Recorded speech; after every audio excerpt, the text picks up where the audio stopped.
Yeah, I'll react to that, sure. Hey guys, I have a song stuck in my head, and I can't get it. You know, all the California dreaming. Okay, sorry. Let's go. Preemptive like. This will get it out of my head. Inside Hay Castle, medieval Britain's Wild West. Perfect. My name's Connor. If you're new, original link to the video from history hit top of the description. If you want to go check it out on your own, go do that. Let's go, guys. Hope everyone's well. Did I like it?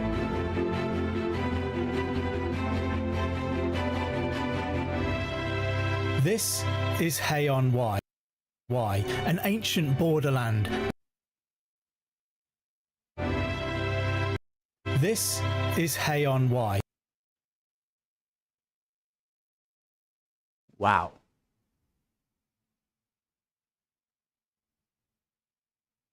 It's so green. Look at how perfect this square of grass is. Maybe a little bit of yellowish tinge right there, but not much. That's pretty perfect. Hay-on-Wye, an ancient borderland where, for centuries, battles between Normans and the Welsh were fought to establish their authority. Though today, Hay can be seen as a quiet, rural Welsh town surrounded by green hills and gentle rivers, the scars left by the brutal conflicts played out here are never very far away. And the grandest of these is Hay Castle. A bunch of pups walking around with their owners, beautiful greenery, great grass, calm villages, history, castles, heaven. And gentle rivers. The scars left by the brutal conflicts played out here are never very far away. And the grandest of these is Hay Castle.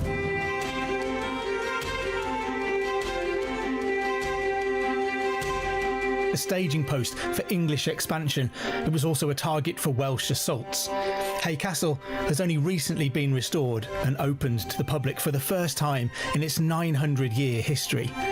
Hay Castle has been the host to its fair share of fascinating characters, such as Matilda de Brieux, who was starved to death by King John in the 13th century.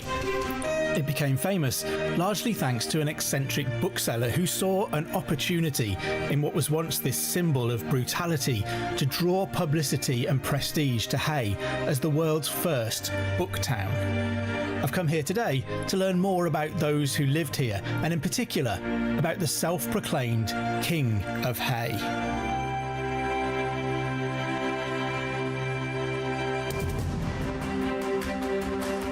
This was once part of the Welsh Marches, a lawless region between England and Wales, infamous for its brutality and frequent violent unrest. This turbulent reputation dates back more than a millennium. In the 8th century, Offa, the Anglo-Saxon king of Mercia, would build a giant earthwork to mark the border of his authority, and it runs right through Hay. Offa's dyke symbolically cut Wales off from the Anglo-Saxon kingdoms.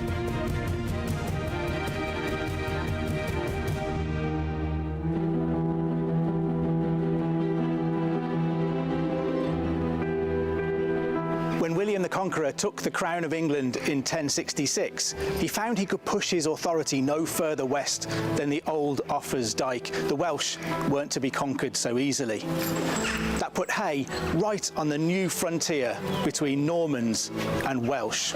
I know that Wales is a pretty mountainous place, and so I'm not saying it'd be the easiest place to conquer, but it is much closer in proximity. Proximity. Stroke. It is closer in proximity to... It's closer to England and the conquered areas by the Normans, and so I was surprised by how long it did stand out from being conquered. Wow, I can't talk. Right on the new frontier between Normans and Welsh. It's the reason we have Hay Castle here and the whole string of castles all along the Welsh marches.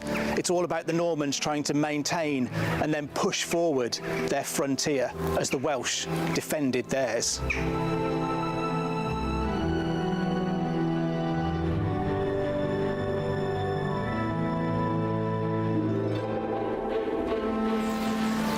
castle was being built at Hay almost immediately after the Norman conquest, and what we see of the remains of the castle today are the work of the 12th century de Brieux family, who stamped their authority on this region. Over the centuries that followed, the castle was attacked and damaged numerous times as part of Welsh revolts, Owain Glyndwr's rebellion at the start of the 15th century, and then the Wars of the Roses in the middle of that same century.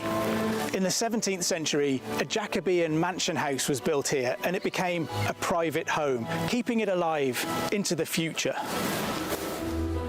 That didn't make any sense. Numerous times as part Over the centuries that followed, the castle was attacked and damaged numerous times as part of Welsh revolts. I thought the Welsh built the castle, so later on. Owain Glyndwr's rebellion at the start of the 15th century, and then the Wars of the Roses in the middle of that same century. In the 17th century, a Jacobean mansion house was built here, and it became a private home, keeping it alive into the future. But as late as the 20th century, Hay still retained this spirit of marcher independence. Hay was declared an independent kingdom by its amusing owner, very fittingly, on the 1st of April 1977. Yes, April Fool's Day. Richard Booth was born in 1938 in Plymouth. He went to rugby school and then to Merton College, Oxford. He was concerned that men like him, privileged and well-educated, were all too often removed from their hometowns to the detriment of those regions. When he inherited the Brenmillen estate from his uncle, Richard opened a second-hand bookstore in Hay and began to explore the ways local rural economies could be revitalised. It was this entrepreneurial spirit that transformed Hay-on-Wye into a world-famous literary centre. Richard bought Hay Castle in the early 1960s and lived in the Jacobean mansion, hosting lavish and often raucous parties at the centre of an increasingly lively town.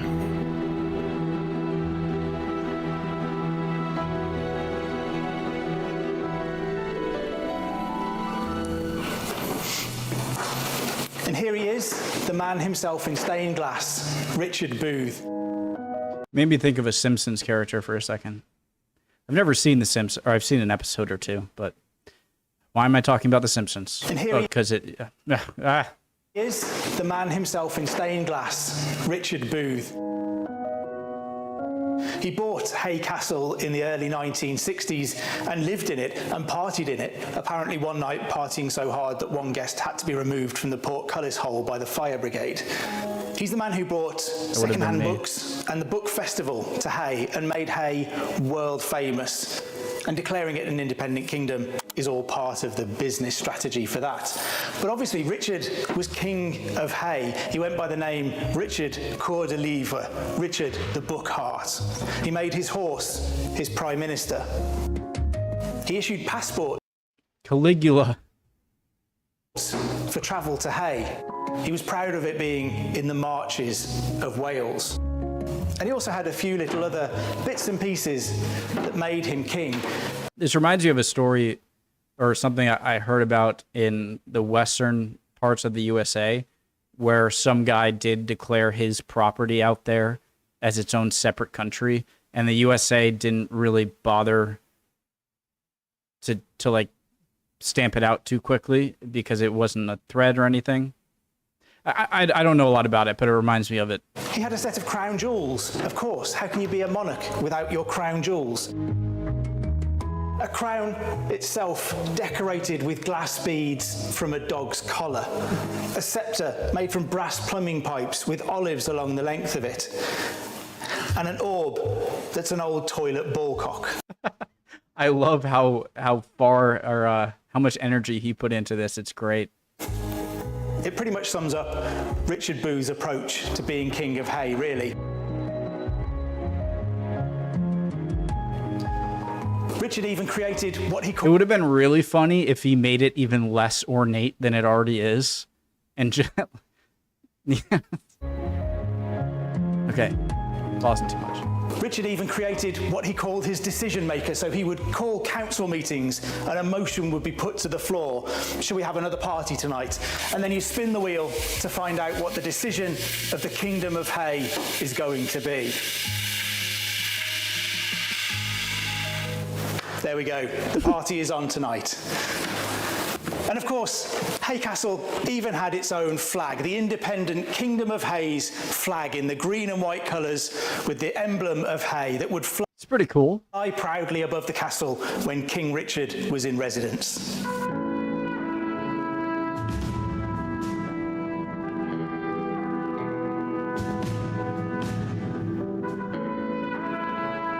Richard Booth's Kingdom of Hay was obviously part joke, part publicity stunt, and maybe part political protest. Nevertheless, it captures a marcher spirit, a spirit of independence, freedom from central control. It reminds me of, I know that you guys have, I don't know your election process that well. I've seen a few videos, but some of you have kind of joke candidates sometimes that are clearly unserious, but are running anyway.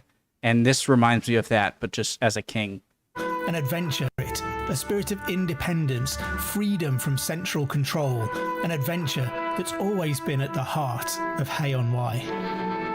In 2011, Richard decided to sell Hay Castle. It was bought by a charitable organisation, the Hay Castle Trust, who've completed the fantastic renovation that we can visit today. Richard Booth will always be remembered as a genuine English eccentric who left a lasting mark on his beloved Hay-on-Wye. Ooh, is that a giant cupola?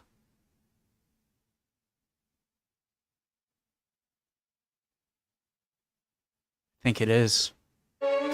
Right, who do I speak to about being the next King of Hay? I volunteer. If you'd like to learn more about this castle's fascinating history and the people associated with it, you can watch the full documentary at History Hit TV. I don't know how I really feel about these. It's none of my business, right? I'm not saying like you need to change it, but this is a great video, by the way. Very interesting, beautiful area, absolutely stunning area.